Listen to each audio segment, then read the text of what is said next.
Bonjour à tous. Saviez-vous qu'un Français jette en moyenne 9 kilos de vêtements par an ?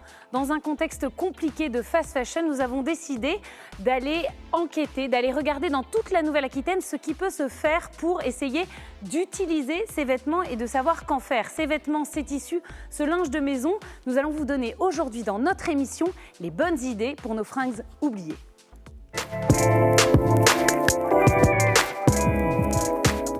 Au sommaire de cette émission, on va commencer par faire le point avec l'une des responsables du réseau Recita, une plateforme collaborative de partage de bonnes idées sur l'économie circulaire en Nouvelle-Aquitaine qui travaille bien sûr sur la réutilisation des tissus.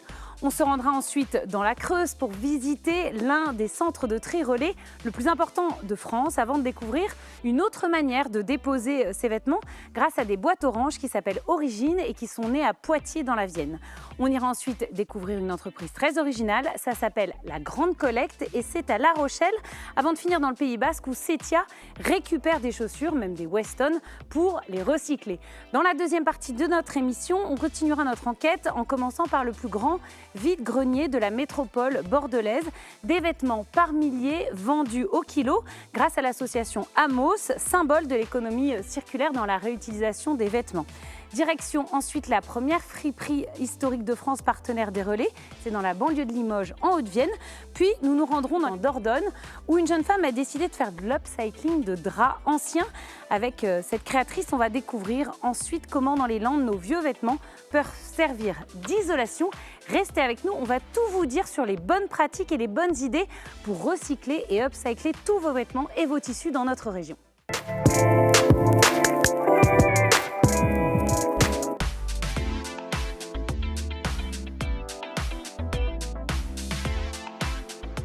Nous sommes donc au cœur de Darwin à Bordeaux avec Méline qui est chargée de mission chez Recita et qui s'occupe particulièrement de l'économie circulaire. On va voir avec elle en quoi ça consiste. Bonjour Méline, merci beaucoup de nous recevoir. Alors expliquez-nous un petit peu qu'est-ce que ça veut dire économie circulaire ? Alors aujourd'hui on est dans un modèle linéaire, c'est-à-dire qu'on extrait, on fabrique, on consomme, on jette. Et vraiment, l'économie circulaire, on essaye de réfléchir à ce modèle-là, de rentrer dans une boucle vertueuse pour laquelle on va essayer d'allonger un petit peu la durée de vie des produits. Et par exemple, au niveau du textile, c'est vraiment quand on a un jean, essayer de le réparer, de réfléchir à son recyclage, à sa conception aussi en amont. Donc voilà, c'est vraiment une logique un petit peu vertueuse. Pour ça, on peut faire beaucoup de projets. Et il y a une plateforme qui est soutenue par la région Nouvelle-Aquitaine qui s'appelle Recita. Cette plateforme, comment elle fonctionne ? Alors, c'est une plateforme qui est collaborative et gratuite. Donc, c'est une plateforme web en ligne sur laquelle on peut retrouver un petit peu tous les projets liés à l'économie circulaire au niveau de la Nouvelle-Aquitaine. Des appels à projets, des chiffres clés. On a une cartographie aussi avec tous les acteurs recensés sur ce sujet-là. Et il y a aussi des événements qui sont organisés tout au long de l'année. Ce n'est pas qu'une plateforme web, c'est aussi un réseau d'acteurs en physique. Donc voilà, on organise des événements tout au long de l'année sur des thématiques diverses, que ce soit le textile, le bâtiment, toujours en lien avec l'économie circulaire. Alors justement, le textile, c'est très important parce qu'on sait que c'est des grosses productions. Est-ce que vous avez quelques chiffres pour la Nouvelle-Aquitaine ? Pour la Nouvelle-Aquitaine, on met sur le marché à peu près 62 000 tonnes de vêtements chaque année. Donc au niveau de la région Nouvelle-Aquitaine, parmi ces 62 000 tonnes, on en a à peu près 23 qui sont collectées. Donc c'est quand même une grosse part. Ça représente à peu près 4,5 kg par habitant qui sont collectés sur les 10,5 kg qui sont mis sur le marché. Et parmi cette part-là, on en a 58% qui est réemployé. Réemployé en seconde main. Il y en a beaucoup qui partent à l'export dans les pays étrangers, tout ce qui est Afrique, Asie. On en a aussi une part qui est recyclée, donc à peu près 30% qui est recyclée, donc soit en isolant, en chiffon, pour leur donner aussi une seconde vie. Et on a à peu près 10% qui est utilisé pour la valorisation énergétique. Alors vous nous avez donné quelques chiffres. Est-ce que c'est en augmentation ou en baisse ? Est-ce qu'on recycle plus ? Est-ce qu'on peut continuer à recycler nos tissus en Nouvelle-Aquitaine ? Alors, c'est un chiffre qui est, on va dire, qui stagne un petit peu. On voit qu'il y a quand même différents enjeux. Au niveau déjà de la relocalisation, on a beaucoup des déchets textiles qui partent à l'export. Donc voilà, il y a vraiment un enjeu de relocalisation. Il y a aussi un enjeu de R&D et de développement de nos filières de recyclage parce qu'il y a beaucoup de textiles aujourd'hui qui sont composés de plusieurs matières et qui sont compliqués à recycler. Sur les chaussures aussi, on a beaucoup de chaussures qui sont maintenant collées, de moins en moins cousues, donc ce qui fait des difficultés aussi pour le recyclage. Donc voilà, il y a pas mal d'enjeux de relocalisation des emplois, du modèle économique. Qu'est-ce que ça veut dire ReFashion? Alors ReFashion, c'est l'éco-organisme qui est en charge de la filière textile.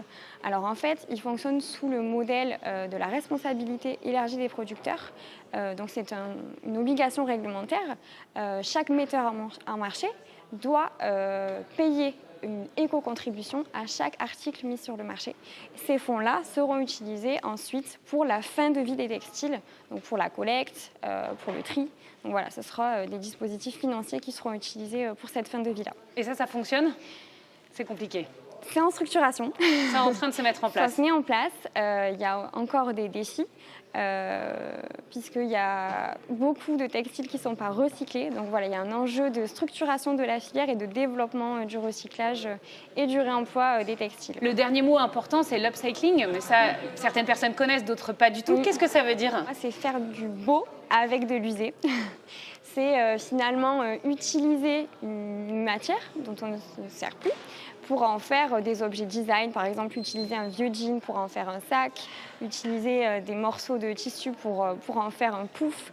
Voilà, c'est vraiment redonner une seconde vie à un textile par la créativité aussi et par les savoir-faire qui ont un gros potentiel dans l'upcycling. Et ça, vous avez beaucoup de projets en lien avec ça sur Recita, donc on peut aller sur le site internet. Tout à fait, oui. Je vous emmène avec moi, on va se balader dans toute la Nouvelle-Aquitaine. On va aller visiter de nombreux lieux pour voir ce qui est fait de bien dans notre région pour les tissus. Suivez-nous.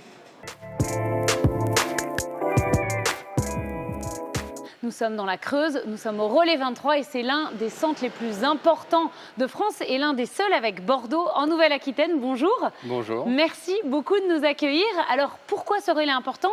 Je crois qu'il couvre de nombreux départements. Le relais, donc du coup basé en Creuse, couvre en fait 8 départements. Alors pas les 8 départements en totalité, en fait on a tout le Limousin, donc la Haute-Vienne, la Corrèze et la Creuse. Et après les départements limitrophes, en fait qu'on se partage avec d'autres structures de façon à optimiser les coûts de collecte. Et ça fait beaucoup de vêtements, de chaussures, de tissus qui arrivent. Combien ici? Alors chaque année, en fait, sur nos structures, on est capable de collecter et de trier 4000 tonnes à l'année. Pourquoi collecter tous ces vêtements? Pourquoi le relais a décidé de se lancer dans ce projet? C'est une vaste histoire en fait qui a commencé il y a 40 ans par M. Dupont-Chelpierre qui, suite à l'augmentation du chômage et à la fermeture en fait des zones minières dans le Nord, a décidé en fait de créer une nouvelle activité portée par Emmaüs.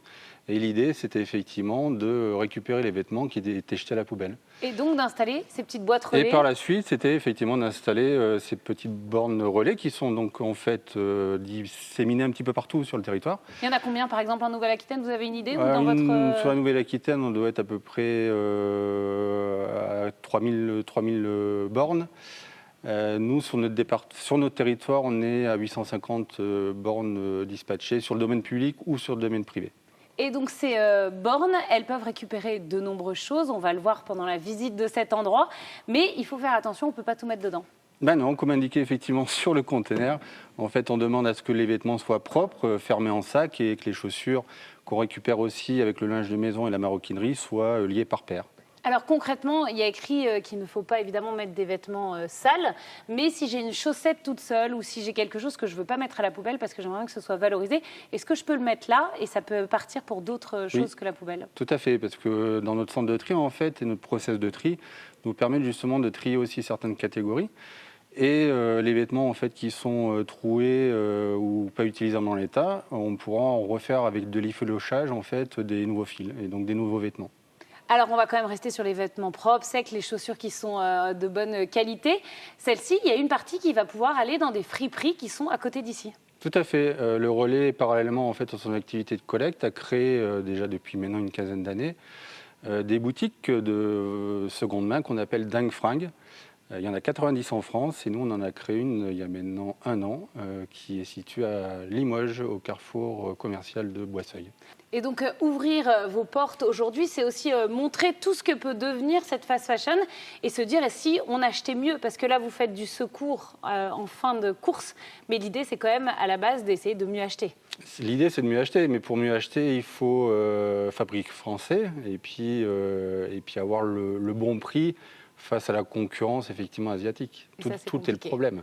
Et ça, c'est compliqué. Oui. Mais on va déjà voir ce qu'il y a de bien. Et ce qu'il y a de bien, c'est qu'ici, on récupère la crème pour l'emmener. Et donc ça, on va voir comment c'est trié. Suivez-nous, on va visiter le relais 23. Donc Axel, vous êtes responsable de cet atelier. On est devant cette machine qui arrive sur le début du tri. À quoi elle sert? Comment elle fonctionne, cette machine? Alors c'est un tapis à 2 vitesses différentes.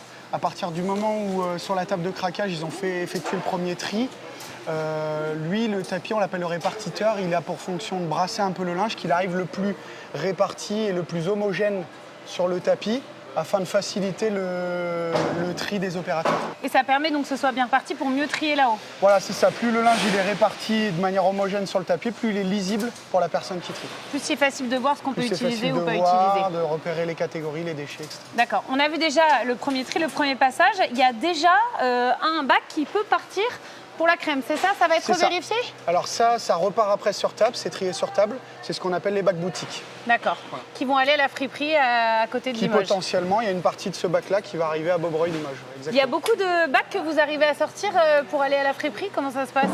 Alors en moyenne, par jour, ils arrivent à sortir entre 8 et 10 bacs. Et on estime à 400-500 kilos de boutique par jour. Donc ça fait 4-5% de ce qui arrive ici? On monte jusqu'à 7 pour Parfois les meilleurs 7. jours. Voilà. Alors Cheyenne, du coup, vous êtes sur ce centre de tri. Comment vous choisissez ce que vous mettez? De ce côté-là ou de ce côté-là? Ici, déjà, c'est ce qu'il y a en trop sur le tapis pour que les autres, après, ils puissent voir correctement leurs catégories eux qui peuvent enlever ou non. S'ils doivent enlever ou non la catégorie. D'accord. Mais s'il y a trop de linge, en fait, si c'est sous la pile, ils ne voient pas. Et vu que ça passe assez vite, ils ne peuvent pas. Du coup, on est obligé d'en enlever un peu avant. Donc là, arrive sur la boîte une partie qui a été séparée pour être mis pour la crème. Oui. Vous mettez de côté certaines choses, vous retirez ce qui ne peut pas partir en Afrique. Voilà. Est-ce qu'il y a des pièces que vous récupérez pour la friperie? Oui, il y a toujours les 2 bacs boutiques. Il y a un bac boutique là, un bac boutique ici. Et toujours, c'est la priorité. Si on voit une belle pièce, on regarde tout de suite si ça va à la boutique ou non. Si ça ne va pas, on l'enlève ou on la passe. Mais peu importe, avant de mettre au BRM ou autre, on met direct en boutique. On regarde tout de suite si ça va en boutique. Donc on vient de voir avec Cheyenne qu'on ne pouvait pas faire partir au bout du tapis les choses qui étaient trop lourdes et trop chaudes. Que deviennent-elles? Alors il y a différentes catégories de tri. Il y en a 3 grandes catégories. La partie recyclage, la partie réemploi et une autre catégorie qu'on appelle le mêlé, qui est en fait une friperie chaude qu'on envoie dans nos relais en Afrique.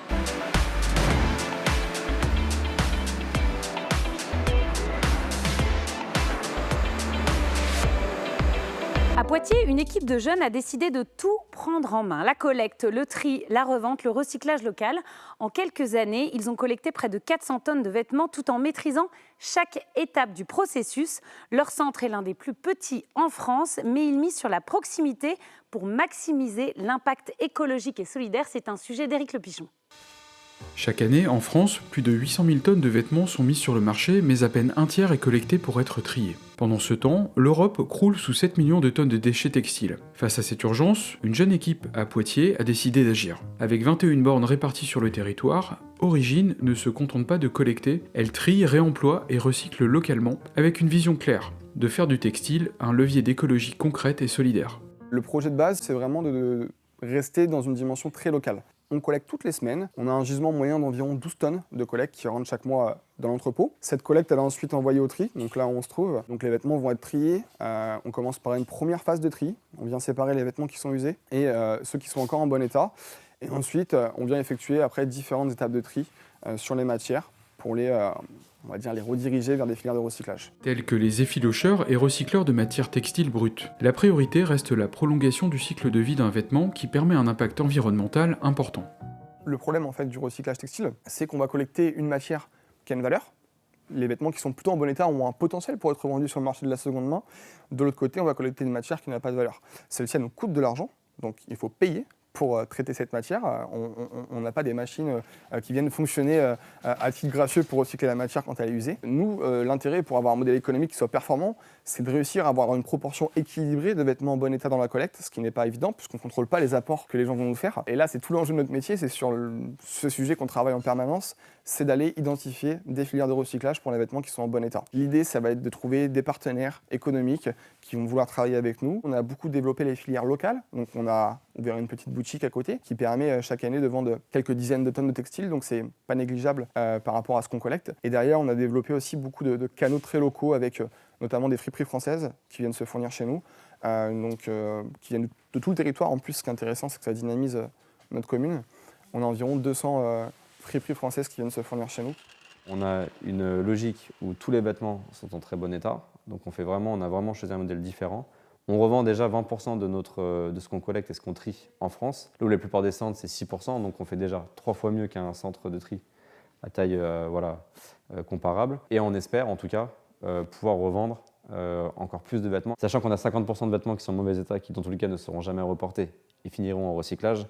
On espère que sur les 50 autres % qui restent, on va passer de 20% de revente en France à 50% de revente en France et puis 50% de transformation en France. C'est l'objectif qu'on souhaite et surtout d'avoir un secteur qui soit un peu moins en difficulté. Nous, étant petits, on absorbe mieux les chocs vu qu'on a des moins grosses quantités de vêtements à gérer, mais on sent bien auprès de nos clients fripiers et de nos effilocheurs que la situation est compliquée. On a bon espoir quand même parce qu'on pense que l'écologie, c'est vraiment un thème que les gens doivent s'approprier. On en parle de plus en plus, on sent que c'est important. Enfin, les gens comprennent que c'est important, mais on doit vraiment faire plus. On pourrait mettre encore 50 bornes de plus, il y aurait peut-être encore des fois des bornes qui ne seraient pas suffisantes. Donc on s'est fixé des règles très strictes au début, on voulait vraiment recycler tous les vêtements en France et aujourd'hui ça fait 4 ans qu'on a démarré l'activité et l'intégralité des vêtements usés qu'on a collectés ont été recyclés en France et ça c'est une vraie fierté pour nous. Quand on sait qu'aujourd'hui, la plupart de cette matière-là est envoyée en Asie du Sud, notamment au Pakistan. En 2026, la responsabilité élargie du producteur, REP, changera la donne. Les marques auront l'obligation de financer le recyclage des textiles qu'elles mettent sur le marché. Ce nouveau cadre pourrait enfin reconnaître les structures solidaires comme origine, qui maîtrisent toute la chaîne, de la collecte locale à la revalorisation, comme des partenaires essentiels. Mais une question reste en suspens. Ces aides bénéficieront-elles aux plus petits acteurs, réellement ancrés dans les territoires, ou seront-elles accaparées par les géants du secteur ?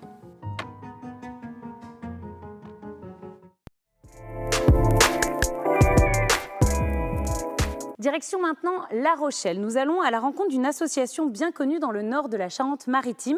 Elle a été fondée par 4 amis, fans de mode, mais pas vraiment d'accord avec l'industrie de la fast fashion.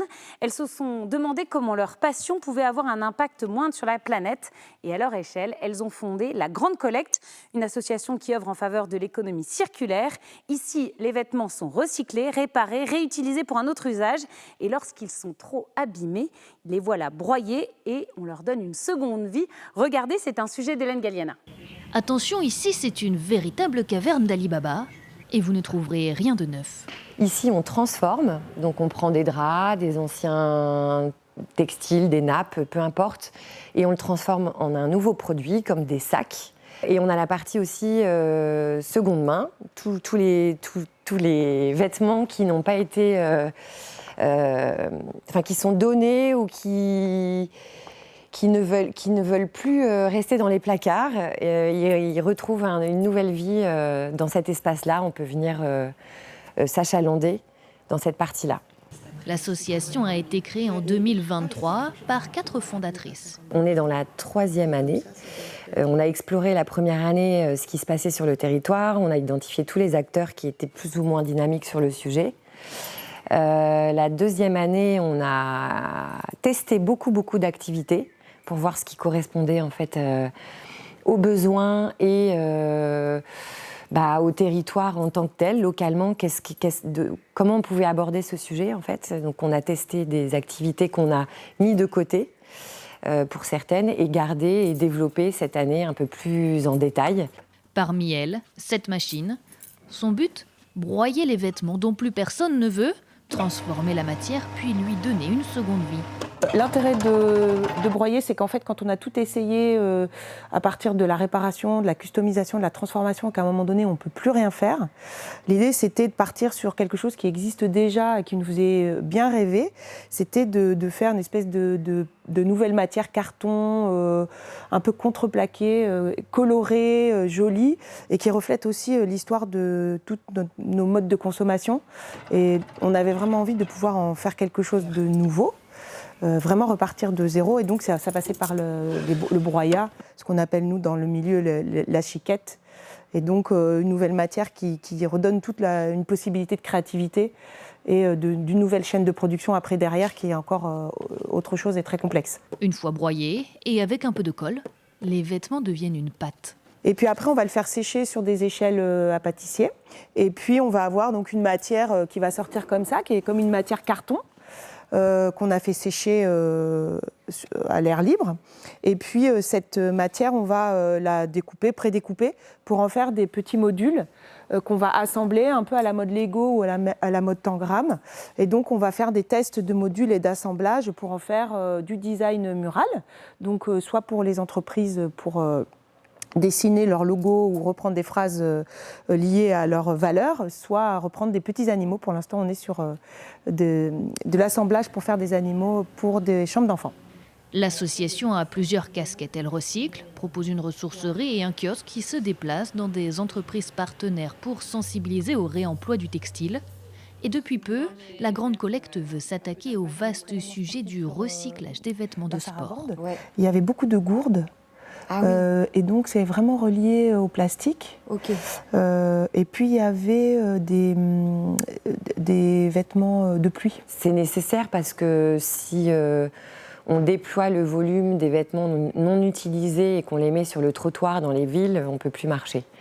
Donc c'est bien de mettre le doigt sur une problématique qui existe, qui est réelle et qui peut normalement évoluer, même si nous on s'occupe plutôt de la fin de vie et pas de la problématique de la production qui est un petit peu trop volumineuse. Monde de l'entreprise, associations, particuliers, la Grande Collecte essaye de s'installer au sein de tous les milieux pour tenter de faire changer les mentalités et les habitudes de consommation des Rochelais. Elle tente de proposer du textile en circuit court, en Charente-Maritime. Au Pays Basque, il existe le CETI, le Centre européen des textiles innovants, qui est pionnier dans la recherche textile durable. Il s'est associé à l'école d'ingénieurs Estia pour accélérer la transition vers une mode circulaire. Ensemble, ils ont fondé le CETIA, Centre d'expertise du tri et de l'automatisation.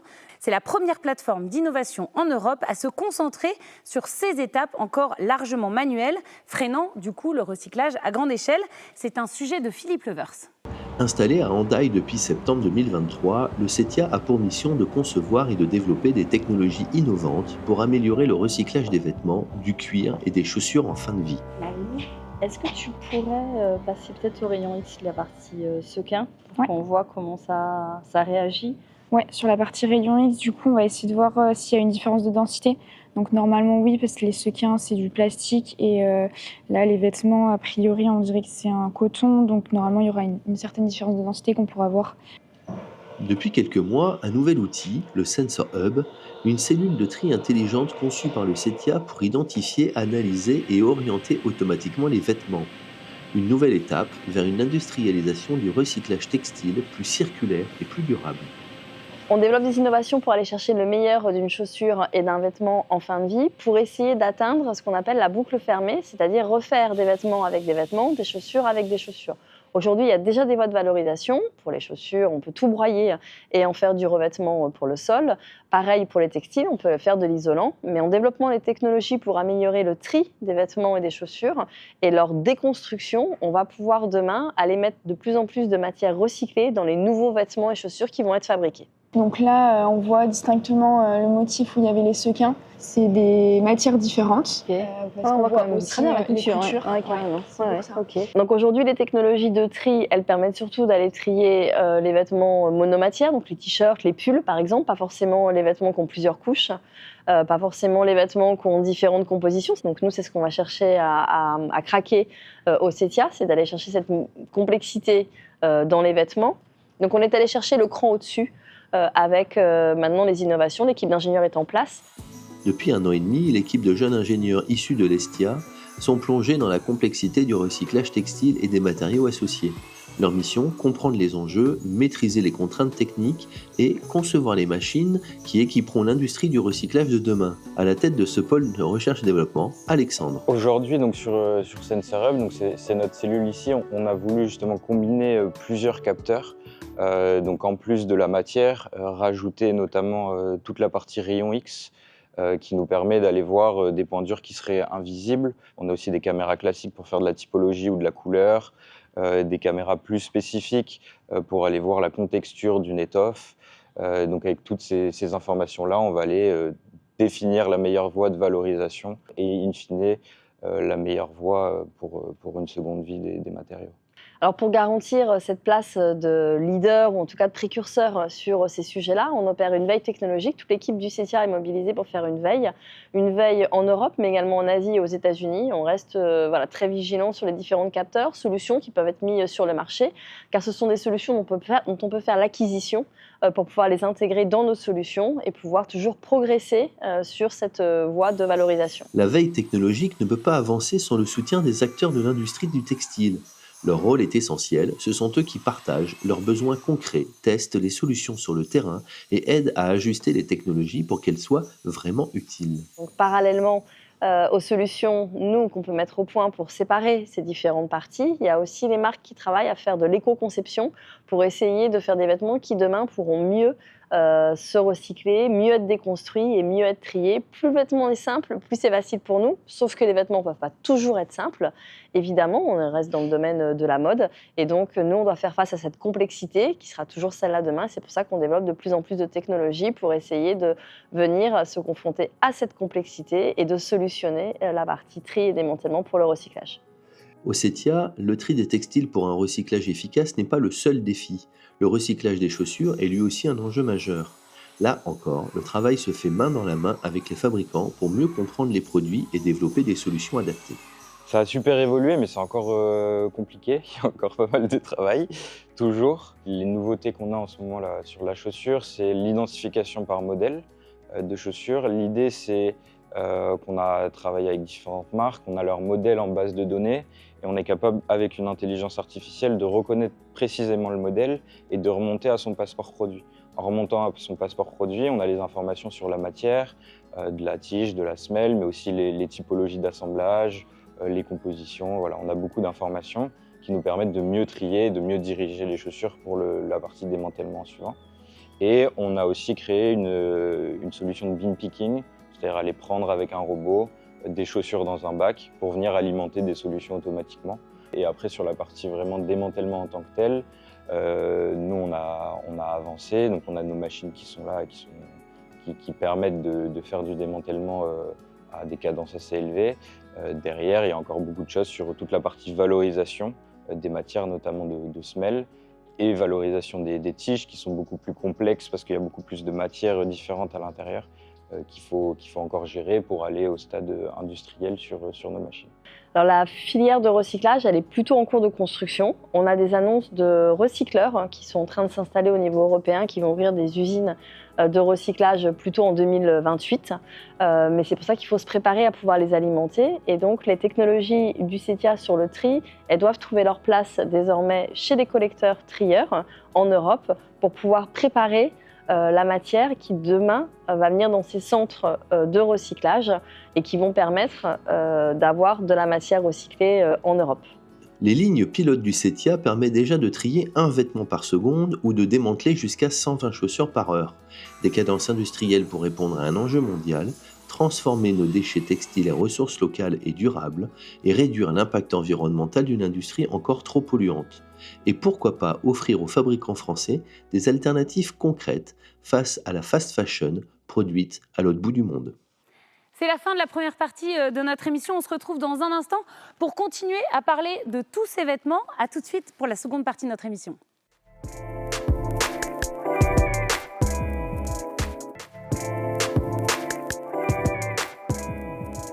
C'est la deuxième partie de notre émission sur le recyclage des vêtements et des tissus en Nouvelle-Aquitaine. Et nous sommes maintenant chez Amos à Mérignac, où nous allons pouvoir rencontrer sa directrice et connaître l'histoire de cette association si importante dans l'histoire du recyclage en vêtements dans notre région. Bonjour Françoise, merci de nous accueillir ici. Alors, est-ce que vous pouvez nous raconter un peu l'histoire d'Amos ? Alors Amos a été créé il y a 31 ans par le Secours catholique et l'Entraide protestante afin d'accompagner des personnes éloignées de l'emploi à travailler, à reprendre des repères et à être accompagnées pour pouvoir se réinsérer durablement dans la société.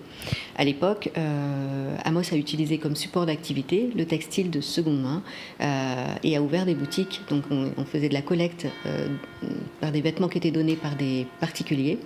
Ces vêtements étaient triés et revendus dans nos boutiques et nos salariés étaient formés pour collecter, trier et revendre les vêtements. Et aujourd'hui, ça continue. Vous êtes une association qui compte dans le paysage bordelais, je dirais même girondin. Pourquoi vous avez marqué autant ? Parce que vous avez été les premiers à le faire ? Je pense, c'était déjà les débuts des structures d'insertion. Donc nous, on a un agrément qui nous définit comme entreprise d'insertion. C'était déjà les premières entreprises d'insertion à l'époque sur le territoire. Et le textile de cette façon, traité de cette façon-là, était vraiment novateur et répondait à un réel besoin à la fois d'insertion professionnelle, mais également on proposait des petits prix avec un véritable service à la vente, qui permettait à des personnes qui avaient peu de moyens d'acheter à petit prix tout en bénéficiant d'un accompagnement à la vente. Donc on peut suivre la mode avec la revente de vêtements de seconde main. C'est important pour vous, c'est donner de la valeur aux choses en fait ? C'est donner de la valeur aux gens surtout, parce que c'est pas parce qu'on a peu de moyens. Donc je vous parle d'une époque où c'était pas tendance la seconde main. Il était important de donner de la dignité à des personnes et c'est ce qu'Amos a défendu depuis sa création et qu'on continue de défendre aujourd'hui. Donc, qu'est-ce qui se passe aujourd'hui ? Racontez-moi un petit peu. Alors aujourd'hui c'est jour de fête, c'est notre vente au kilo. C'est un événement qu'on essaye de répéter plusieurs fois par an et de plus en plus. Et donc on vide un peu nos stocks en fait quand on a un surplus là par exemple de vêtements pour femmes d'été. Donc on va vendre toute cette quantité et plus encore qui est derrière à 8 € le kilo, c'est un prix unique.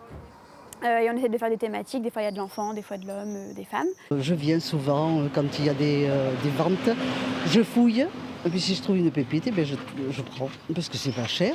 Et puis qu'on trouve, bon moi je suis un peu dans la couture, donc je peux me les arranger, et puis bon, pas très cher, et puis on a de jolies choses. Je cherche des vêtements de seconde main, du vintage, et puis un peu de tout. Voilà, je viens chercher des produits qu'on ne trouve pas ailleurs et de la qualité. C'est intéressant de chiner et de chercher un peu des vêtements originaux aussi. Pourquoi on ne trouve pas dans les magasins ? Parce que déjà les prix sont complètement différents et c'est pas des produits... Enfin là on peut trouver des choses de qualité en fait qu'on trouve pas ailleurs. Et voilà, j'ai trouvé mon bonheur, cette petite veste magnifique. Je ne sais pas ce que vous en pensez. On va quitter Amos et on va se rendre maintenant chez Dingue Fringues. C'est à côté de Limoges et c'est la boutique qui provient des Relais. Suivez-moi. Bonjour. Bonjour. Alors on a quitté tout à l'heure ces cartons au Relais 23. Oui. Ils sont arrivés ici. Qu'est-ce que vous faites quand ils arrivent dans ce magasin ? On a Julie qui ouvre le magasin et qui se met au déballage et qui refait un deuxième tri juste après le relais et puis...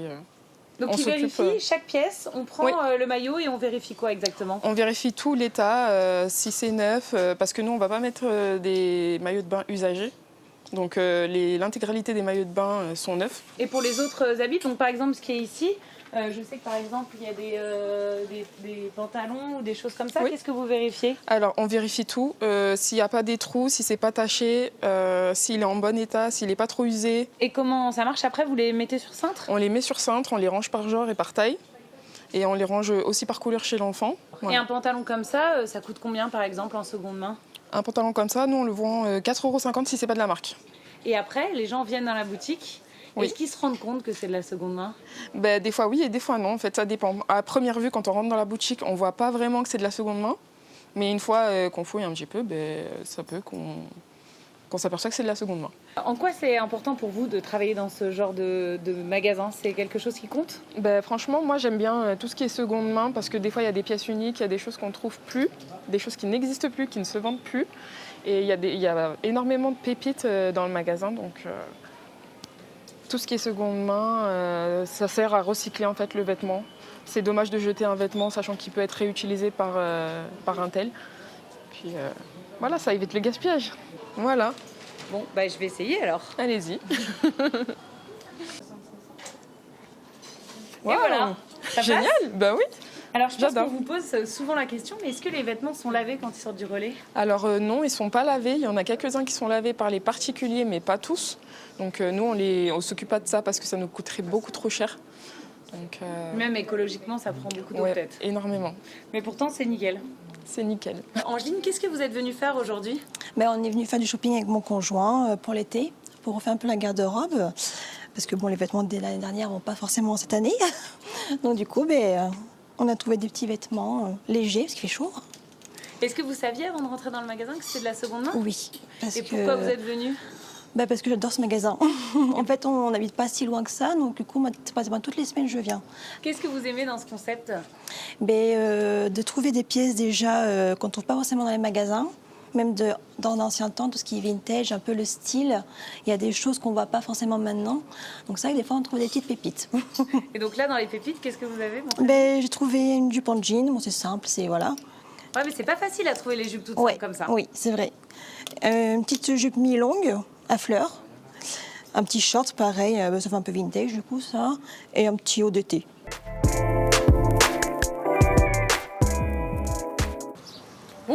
Bonjour. Merci beaucoup de nous accueillir. Je vous en prie, Michel. Qu'est-ce que vous pouvez nous dire en quoi ça consiste cette boutique? Alors, c'est une boutique avec pas mal de vêtements d'occasion, ainsi que des vêtements neufs qu'on propose à tout client, puisque c'est ouvert à tout le monde.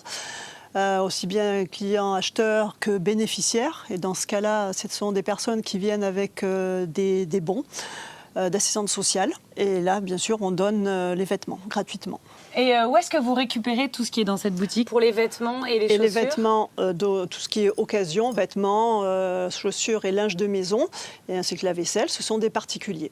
Qui déposent du coup dans des boîtes? Alors, qui déposent ici directement dans la boutique ou à la salle de tri, ou également dans des containers que l'on a à Tulle, on a à la Croix de Bar, à Sainte-Fortunade et dans divers endroits à Tulle.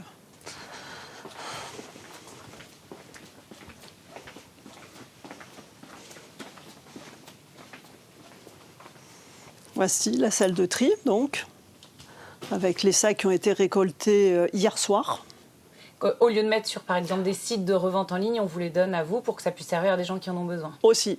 Et ça, c'est important pour vous de travailler dans ce système de solidarité? Oui, bien sûr. C'est gratifiant, puis c'est bien, quoi. Je veux dire, il y a des personnes qui n'ont pas de revenus et d'autres qui ont très peu de revenus. Et ça aide bien et ça leur fait plaisir aussi. Alors, les couettes, on les garde pour l'hiver. Bon, s'il y en a qui veulent acheter là en ce moment des couvertures, bon, ils peuvent, mais les couettes on garde surtout pour l'hiver et également pour donner aux personnes qui ont besoin. Donc parfois il y a des gens qui viennent vous demander des besoins spécifiques. Oui, bien sûr, et les sacs de couchage notamment pour les personnes SDF. En hiver ça sert beaucoup? Oui, ça sert beaucoup. Oui. Donc il ne faut pas hésiter à les donner aussi? Il ne faut pas hésiter, et les couettes malheureusement on en a de moins en moins. Ah, et des sacs de couchage très chauds également. Ça c'est nécessaire? Ça c'est un manque, oui.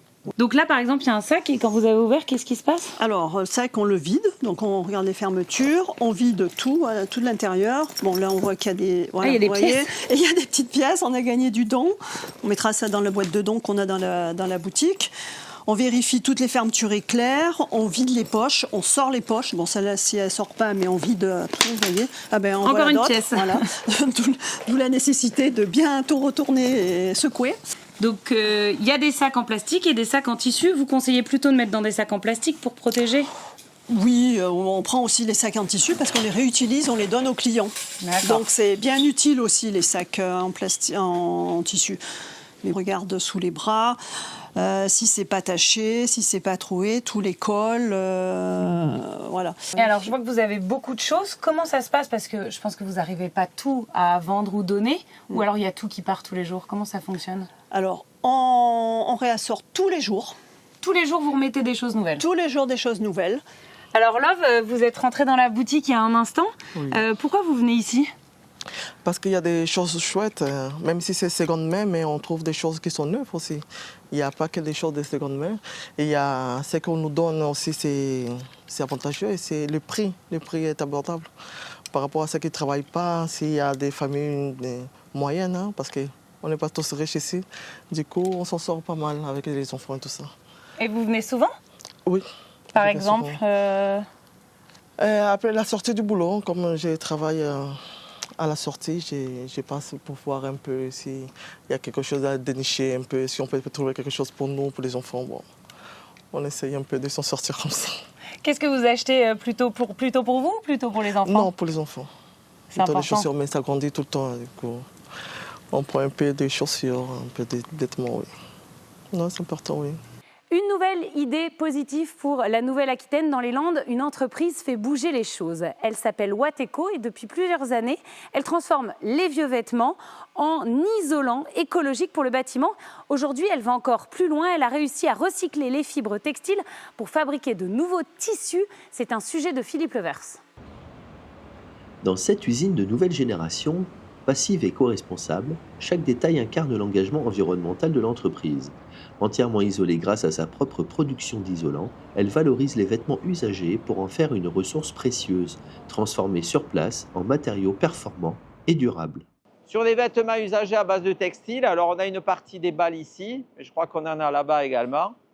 Thierry et son équipe donnent une seconde vie à près de 1500 tonnes de textiles usagés chaque année. Selon l'ADEME, plus de 600 000 tonnes de vêtements sont vendues chaque année en France. Sur ce volume, environ 220 000 tonnes entrent dans le circuit de la seconde main. Et en seconde main, on va vendre environ l'équivalent de 220 000 tonnes, voire de 140 000 tonnes. Ça veut dire qu'il va nous rester plus de 100 000 tonnes sur les mers, environ 40% invendus. Et là, globalement, il n'y a qu'une seule solution, c'est déchets, poubelles, ou éventuellement on met ça dans des containers, on envoie ça en Afrique, et on recrée une problématique dans d'autres continents sans se soucier de ce qui se passe. Donc nous, on a pris la décision, suite à la demande de plusieurs associations qui avaient des gros volumes à recycler, de dire on va mettre en place une solution. Et voilà cette solution, une usine flambant neuve, mais pas comme les autres. Ça, c'est l'outil global de production pour la partie effilochage de la matière. La particularité que l'on a chez Wateco, on est la seule usine en France à effilocher des textiles non délissés. C'est-à-dire que c'est une matière avec des ourlets, avec des boutons, avec des fermetures éclairs. Donc les coupeuses, elles vont couper la matière jusqu'à un réservoir sur la deuxième partie là-bas. Et toute cette fibre est ensuite triée, séparée, puis soigneusement nettoyée. Donc voilà ce qu'on obtient. Donc une matière qui devait être jetée, non valorisable, cette matière aujourd'hui, elle est complètement nettoyée à 99,9%. Le gros intérêt, c'est qu'aujourd'hui, ça, on peut le travailler comme un isolant. Et pour devenir un isolant performant avant d'être mis sur le marché, cette fibre doit passer par une série de tests rigoureux. Résistance thermique, durabilité, sécurité sanitaire, pour garantir un produit fiable, conforme aux normes. C'est un marché qui est très normé. Donc on est tenu d'avoir du matériel pour faire les contrôles. Donc ici on est dans une des pièces, on a 2 pièces de suivi des performances pour les matériaux. Donc ce gros micro-ondes nous permet d'avoir une valeur pour calculer et certifier les isolants. Tous les isolants qui sont fabriqués chez nous, tous les camions qui sortent sont tous contrôlés. Donc on garantit une résistance thermique, une absence de développement fongique, des performances au feu. Donc il nous faut absolument une recette de cuisine qui soit régulière. Et c'est ça qui nous permet, à travers tous ces contrôles, on vérifie que la caractéristique de notre isolant qui est normée, elle est bonne. Si jamais on a un doute et la performance n'est pas bonne, on écarte le lot. Au même titre qu'on peut avoir ça sur les yaourts. C'est vraiment quelque chose, on a une traçabilité complète. Mais l'isolation n'est que l'application la plus développée. Aujourd'hui, nos vêtements usagés peuvent être transformés en bien d'autres matériaux utiles pour devenir ainsi une ressource à part entière porteuse d'innovations durables.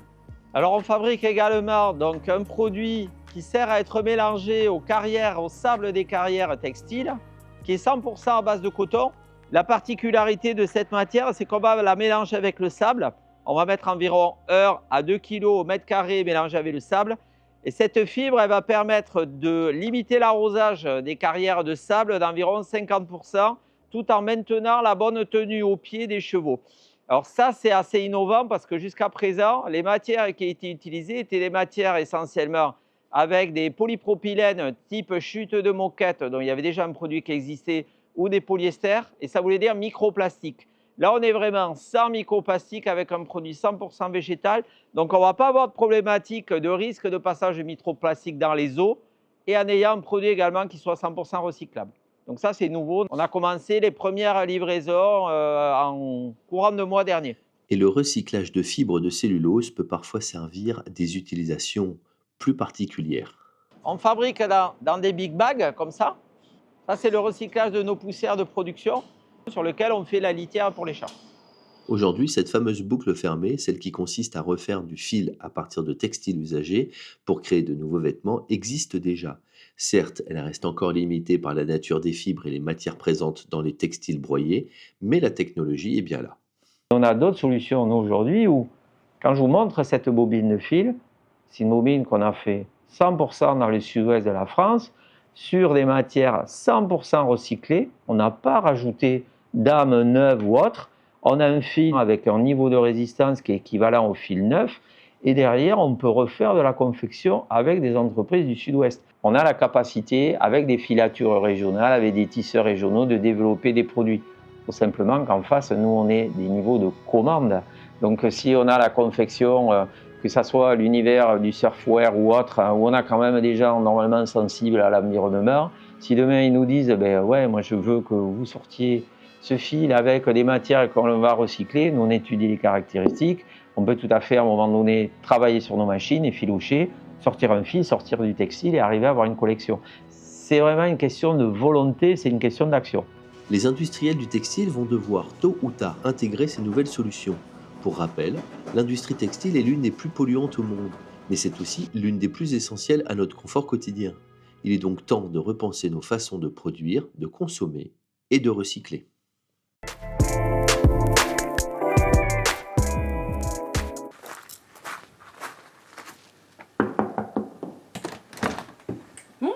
Bonjour Élise. Merci de m'accueillir. Bienvenue chez Maison Cosane.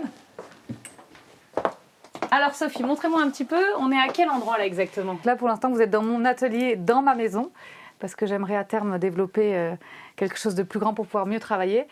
Mais pour l'instant c'est ici. Est-ce que vous pouvez nous expliquer un petit peu comment est née Maison Cosane? Alors Maison Cosane est née en 2020, donc il y a 5 ans, avec l'idée de récupérer toutes sortes de tissus dans des endroits de seconde main, des recycleries, des petits coupons de tissus qui partaient pour le déchet et d'en faire des pièces pour le linge de maison, des édredons, des oreillers, des pièces pour l'extérieur et tout ça. Et donc vous avez décidé de passer à une plus grande envergure et de récupérer de plus en plus de linge pour faire des collections plus grandes. Exactement. J'ai lancé du coup Maison Cosane en société depuis le 15 mai avec l'idée que les draps anciens, pour moi c'est des matières qui sont intemporelles, qui sont magnifiques, la matière est tellement agréable. Je me suis dit c'est trop bête toutes ces matières qui partent à la benne alors qu'on pourrait en faire quelque chose. Donc voilà, là, c'est un peu l'idée de ce que je fais, de mon stock, du démarrage. Vous voyez la couleur est assez brute. D'accord. Donc ceux-là, je les teins pas parce qu'ils sont très beaux comme ça. Donc évidemment, j'ai là, voilà. C'est un parfait exemple de comment je récupère mes draps parfois. Et donc le gros travail est au niveau du pressing, comment récupérer ces draps. Il y a un gros travail.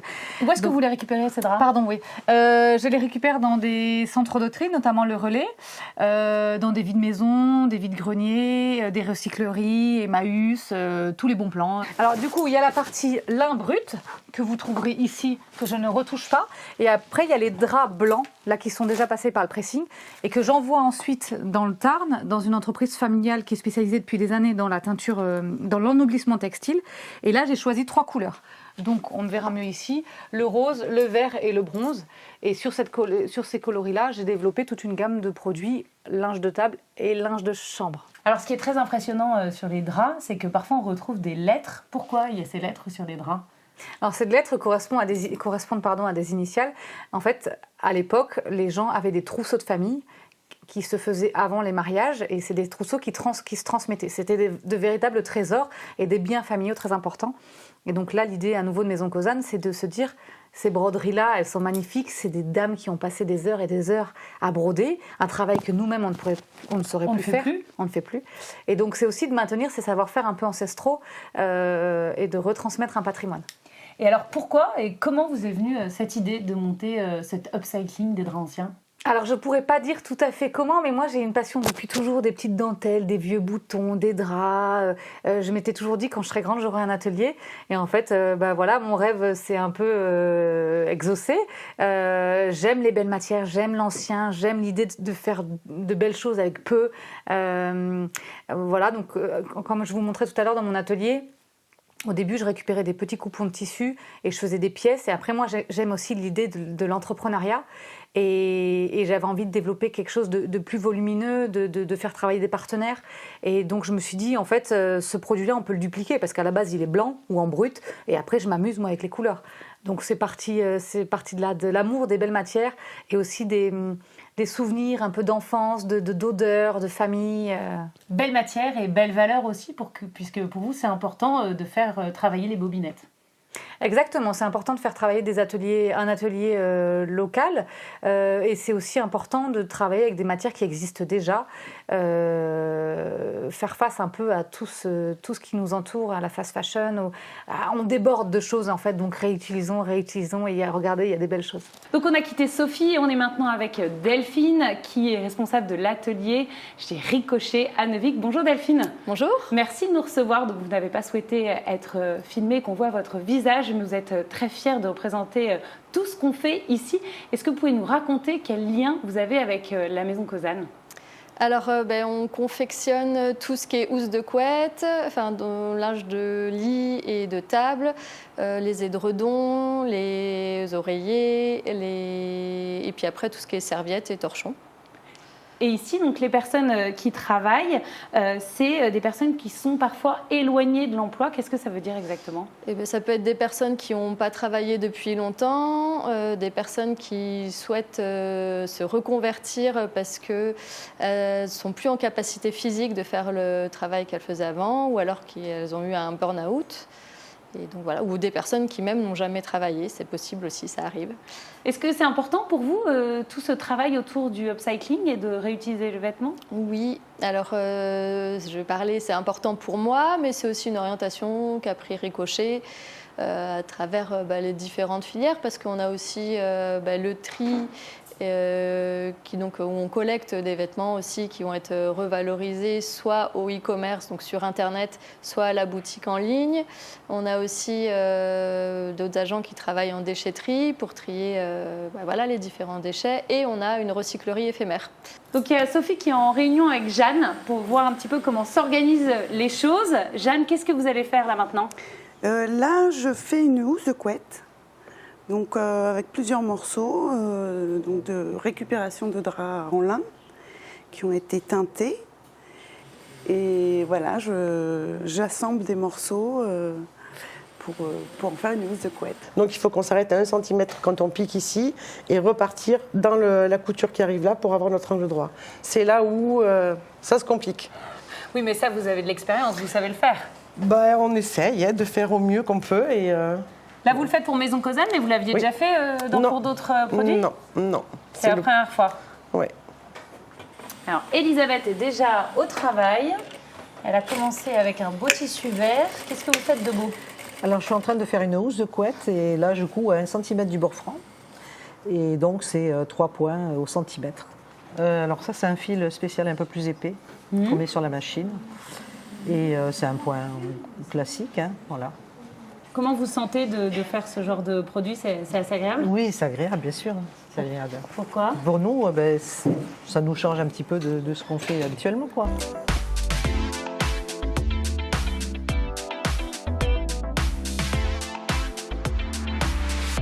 C'est déjà la fin de notre émission, mais restez surtout avec nous sur TV7. Merci à tous ceux qui ont suivi cette émission spéciale. Merci aux équipes techniques, merci aux équipes éditoriales et à très vite sur l'antenne.